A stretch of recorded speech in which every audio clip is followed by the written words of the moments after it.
Hello, my name is Rima Lee, and today I will be discussing obsession within fandoms. You might be wondering how I got here. You know when you're a child and you have this overwhelming urge to find people who like the same things you do? I felt that a lot as a child, and unfortunately I didn't have people I could talk to in real life, so I went to the internet. I was met with online communities teeming with discussion, fan art, fan content, and anything you could think of relating to my interest. I thrived in this community, and because of that, I am now involved in a lot of fandoms. It's pretty widely known that I can be over-emotional and overprotective when it comes to these fandoms. This caused me to wonder why. Why do I, and so many other people like me, feel so emotionally attached to our fandom? What about the fandom creates that emotional attachment, and what makes it so appealing to us? This brought me to my research question. Why do people within fandoms engage in obsessive behaviors? Conventional fans are appreciative of the content and then they move on with their life. Fandomers will spend hours upon hours dedicating themselves to researching, analyzing, reflecting, and discussing the smallest details. People spend hundreds of thousands of dollars on fandom merchandise, spend years developing 1 million word fan fictions. These behaviors border on obsessive, yet they are not recognized as such. They are disregarded and just considered an interest. However, obsessive characteristics can show in real life and everyday context, yet they are usually only looked at as products or byproducts of a disability or disorder, such as an OCD or autism. These behaviors must be researched to understand why and how they affect the fandomer. Social media functions as the gates to these communities. People come in and they rejoice in their mutual love for an interest. These communities are fan-created, fan-managed, and fan-ruled, thus being dubbed fandoms. When does a person become a fandomer? Joining a fandom is a process, although this process is not defined by a certain length of time. These months are solely symbolic and function to represent time. Discovering a fandom starts when something you have seen catches your eye and you want to start exploring and searching for it online. You only engage when you are at a comfortable enough level to start liking a post or liking a comment or even commenting yourself. Once you have done that, that interaction has sowed the seed for identity. The fandom is now able to affect and impact your life in different ways. When you are accepting that the fandom has impacted you, you are on the way to recognizing yourself and recognizing that you are a part of this community and you are proud to be part of this community. That is when somebody has joined and become a fandomer. These stages are represented by levels of a fandomer. You start out as a reader who views and searches for content. You do not have any personal connection to the fandom simply because there is no interaction yet. Once you become a contributor, you start to contribute to discussion. You create comments and you make posts and discuss. But the last level is the highest level of identification. You create content. Creators spend time to create sculptures, they create art, they make stories. They are the basis for sustaining the fandom. They are similar to a keystone species when it comes to these communities. The connection to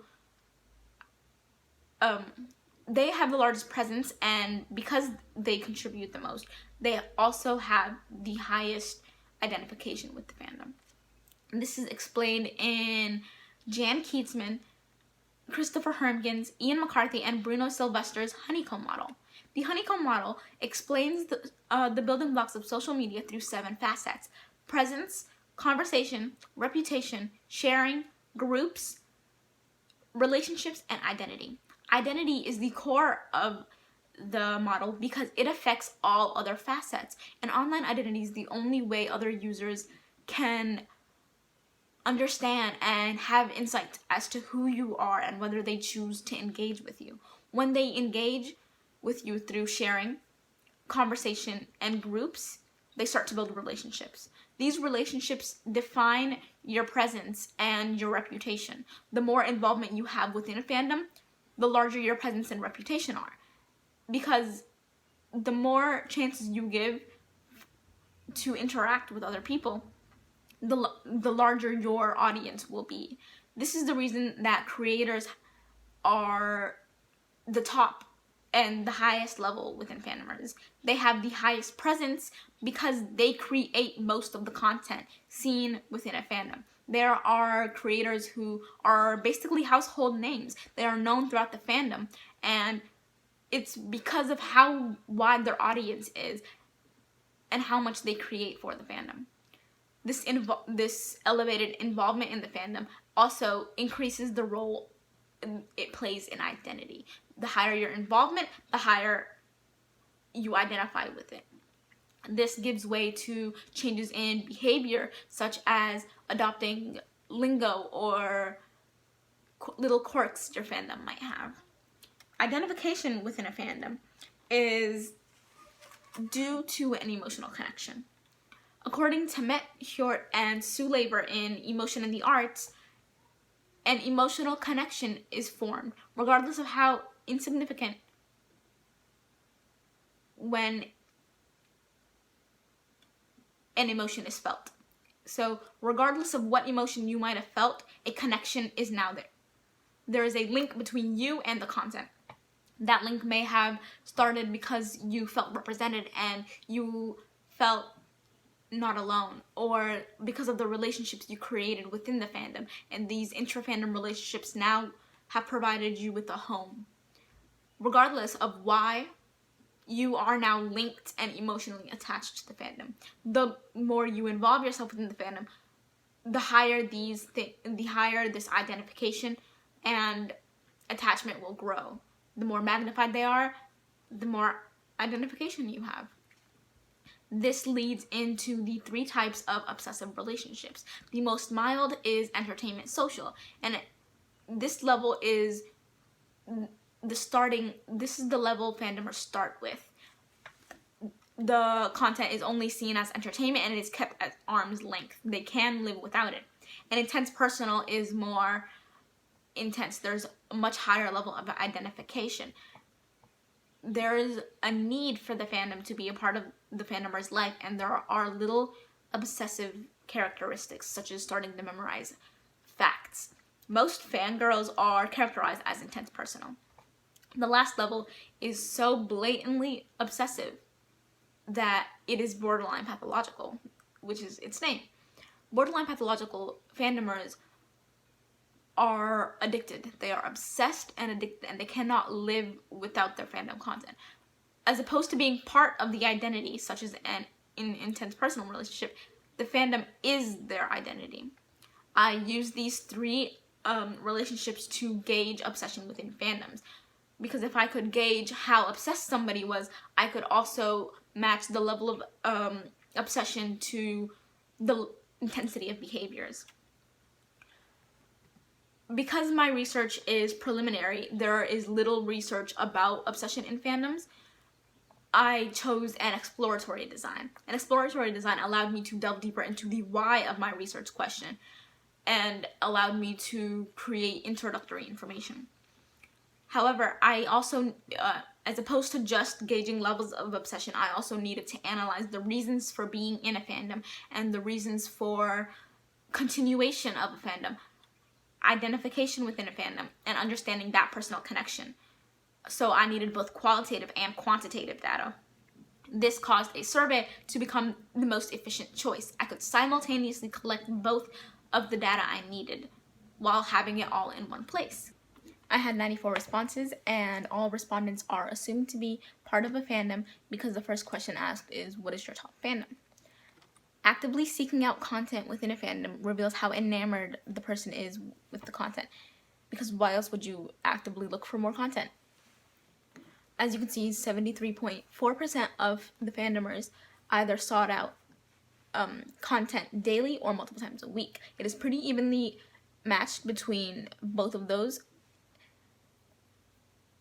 and if you pair this information with the frequency of thoughts, it gives a basic level of obsession and interest in the fandom. Of the 37% who searched for the content daily, 31% of them said they also thought about the information daily. However, that proves to be a bit of a discrepancy, because if you're actively searching for the content daily, then you should also be thinking about that content daily. This is most likely due to people reading over the word actively and not registering it, and only assessing whether they saw the information, the content daily, as opposed to actively searching for it. Despite this, everyone in all 73.4% thought of the fandom content daily or very often. This proves that majority of fandomers do spend a lot of time viewing and looking at fandom content. The main fandoms in the responses were broken into 11 categories. Of all of these 11 categories, provide something to identify with. Relatability with these fandoms provide an emotion to identify with. They incite a feeling of acceptance and support with the fandom. Musics provide an artist as well as lyrics to identify with. Fiction provides characters and stories, and communities provide physical manifestations of self-expression. As you can see, music was the largest section, and this is most likely due to how easily it is for listeners to identify with music. There's an extensive number of genres of music and different types of artists with different messages, and it's very easy to find something that you can relate to. Participants were asked whether they identified with the content in order to understand that connection. 67% said yes, they do identify, and they reasoned with it because they speak about the fandom content very often and they relate to the message the content provides or the artist provides, as well as making friends through the content. They held their content very close to them, and they knew of the bond they had with it. Of those who answered no, they reasoned for the opposite reasons. They didn't talk about it that much. Nobody really knew they were part of the fandom. And they didn't feel it affected their personality enough to be considered part of their identity. However, this is where a discrepancy is formed. There was a "I agree with this statement" question that stated, I identify with my fandom content in some way or form, which 70% of people agreed with. This was the discrepancy because, which is believed to have occurred because the word "in some way" lessened their thought of the word identity. Identity is a very strong word, and associating it with the fandom made them believe that it wasn't that large of a portion. But the words "in some way" or "form" lessened that and allowed them to accept that it was a part of it without being their identity. These are the results for the levels of obsession. As you can see, entertainment social was the most common, which was to be expected because this is the most mild relationship, and most fandomers do start out at this level before they move up to the other levels. Intense personal and borderline pathological scores had very high identification and bonds with their fandom. They had a lot of empathy for the fandom, often reflecting the time of the feelings and emotions of the fandom at that time, such as being miserable when the fandom is sad about a loss, or being very overjoyed and happy when there's a joyous occasion. However, the biggest distinction between these three scores was the awareness. Intense personal and borderline pathological scores had the highest awareness. They were aware of the reasons they joined the fandom, aware of the impact it has had, and recognized the impact it has had on their personalities and their lives. Awareness alone is already a tell that the fandom is a significant affecting factor. It is not just an afterthought. Fandomers actively think about and recognize the impact it has had on their lives. when it came to the entertainment social scores, they often didn't know why they identified with. They just knew that it was part of their identity. This is most likely due to the role the subconscious plays in the mind. It is a part of their identity, yet it is inexplicable to them and to others. The reasons for joining the fandom fell under appreciating the qualities the fandom provided, whether that be honesty or courage or persistence, and that led into having a role model, having something that you wanted to model yourself after and grow into. Second was resonation with the content. They felt represented, they felt as if they weren't alone and that there were other people like them, and that caused them to identify with the content. Next was the friends made. Having a community to love and support you where you don't have that in real life is a very easy way to provide love and belonging. That was their reasons. Lastly is the content was an inspiration. It allowed for them to believe they could be a better them, and it gave them a goal to work towards. Seeing characters and people and stories develop and grow into something that you have always wanted to grow into is very easily a way to see that you can also do the same. You aren't alone, and that you are not the only one on this journey. Other people are like you, and other people will be able to help you. All of these reasons fall under Maslow's hierarchy of needs. Needing love and support falls under love and belonging needs. The inspiration and the role model fall under self-actualization. They see something that represents their ideal self and they want to actualize that. They want to build into that and become their best self. One of the final reasons for identifying with the content is that it is a coping mechanism. They depended on the content very strongly, and it was the only constant they felt in their life. They needed to have something that they could talk about and relate to and just identify with. And this was most common in the borderline pathological scorers. They put the content on a pedestal and they relied on the content. Because of this, they were very protective and emotional when it came to it. They were very loyal, and unfortunately, this loyalty blinds the fandomer. They put on their rose-colored glasses and see their fandom as perfect. They do not see the wrong. They only see the right, and it represents their ideals. So they chain themselves to it. This is what they want, so this is their life now. One of the main shows of altruistic relationships were the recognition of how they thought of the fandom. My fandom content or celebrity is practically perfect in every way. 45%, almost half of fandomers agreed with this statement. Next is, I will always defend my fandom content or celebrity regardless of accusation. Both of these statements are very, very extreme, especially using the word perfect and regardless. Despite this, 37% agreed with the bottom phrase. This proves that there is a pedestal involved, and that regardless of extremity, these fandomers do have a loyalty to their fandom and are consumed by these thoughts. So, in conclusion, consuming content is not enough. When a fandomer resonates and identifies with their content, they want to interact with it. They want to immerse themselves in it and feel surrounded by the content they so love and desire. This is the basis for the reasons of their obsessive behaviors. Creating content allows you to be a part of that. So, for example, if you're going to write a story about like fan fiction, you are now part of the story and you are in charge. You get to be surrounded by that. Unfortunately, my main limitations were the wording, which caused multiple discrepancies as mentioned before, and that the age of the participants might have been the reason for the very vague answers in the entertainment social category.